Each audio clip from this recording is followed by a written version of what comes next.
Good day, everyone, especially to you, Mom Rocks. We are the Group 3. I am Melord Kulayog. I am Ashley J.O.B. Madronero. I'm Ashley Obiñata. I am Julia Luisa Corin. And I am Princess Jane Ibanez. And our topic is the language, registers of language. So let's get started. Our topic is registers of language.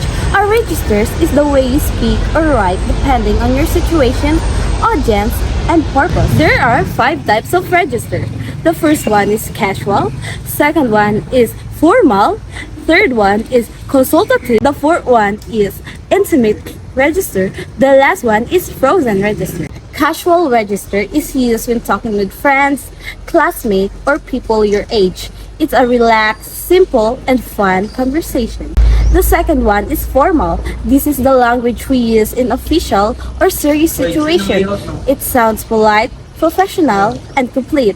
No slang, no shortcut. The third one is consultative register. This is a formal tone used in professional setting where there is an exchange of advice between a teacher or a student. The fourth one is intimate register, used with people who you are very close to, like a family, best friends, or your partner. It's a personal, emotional, and a private. The last one is the frozen register. This is the most formal and unchanging type of language. It often refers to the set of phrases or texts that we are always the same, like religious scriptures, legal documents, and ceremonial speech. Meanwhile, in the social-historical perspective, registers are defined as historical formations caught up in group relative processes of valorization and counter-valorization, exhibiting changes in both form and value over time. For example, in the formal Old English, the words though and thee are used. Now it does not apply anymore, and the word you is used instead. In short, social historical perspective means that language changes over time. The third aspect of register is the utterance perspective. It is the use of a register's forms, formulating a sketch of the social occasion of language use, indexing contextual features such as interlocutors' roles, relationships, and the type of social practice in which they are engaged. In other words, it is how you utter a word based on your audience and where you are. Metapragmatic stereotypes of use. These are social expectations and beliefs about the right way to speak in specific contexts. These are the common assumptions or stereotypes about what kind of language fits a situation. For example, there is the stereotype that you should speak English formally in job interviews. Metapragmatic stereotypes of use guide people's expectations even if they're not always accurate. They influence why we label something as formal, rude, polite, professional, or etc. Stereotypes and socialization. It allows registers to be passed down through communication. Example, kids copying how parents speak politely. Institutions of replication, where learning takes place. Registers are spread and maintained through informal and formal institutions. For example, doctors learn medical language in school. Social asymmetries. Registers create social divisions due to differences in power and privileges.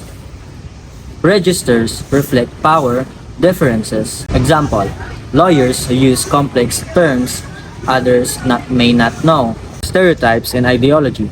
People's shared ideas about language can reflect social biases or power differences.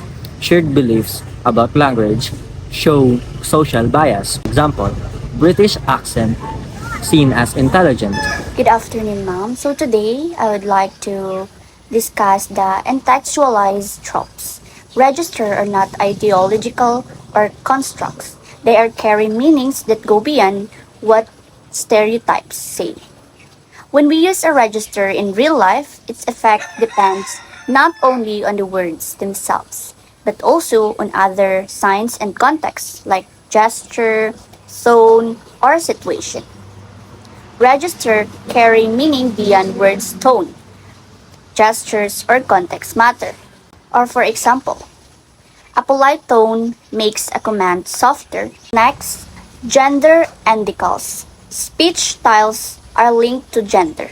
For example, women use more polite or expressive language. Next, professional registers. Registers can signal professionally identity, or each job has its own language style. For example, lawyers use legal terms like plaintiff. Next, fragmentary circulation, the partial use of a register outside its original context, or where people use bits of a specialized language without full mastery. Or the other term, using parts of a register without full knowledge. Example, Thin says stat from medical shows. That's all. Thank you, Ma'am Rox.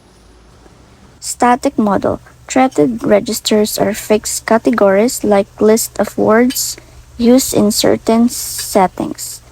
In the other term, registers are seen as fixed or unchanging.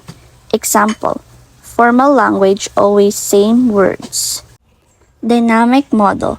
See registers as constantly evolving, shaped by how people use and interpret language in real social contexts. In the other term, registers evolve through real use and context. For example, internet slang changes yearly. Semiotic range refers to a scope of variety of a science where a person can understand and use to create meaning. In simple words, it is the range of symbols, signs, gestures, images, sounds, and words that someone can interpret or communicate with, such as emojis, signs, gestures, and logos. For example, in school settings, here in CMU, at reading room in College of Arts and Sciences, they put a sign in reading room like silence, interpreting that the student or who can come to reading room should to stay quiet. And for conclusion, registers link language and culture combining linguistic and non-linguistic signs. They change through social and institutional influences, reflecting identity, status, and context while showing how people use language to express meaning and relationship.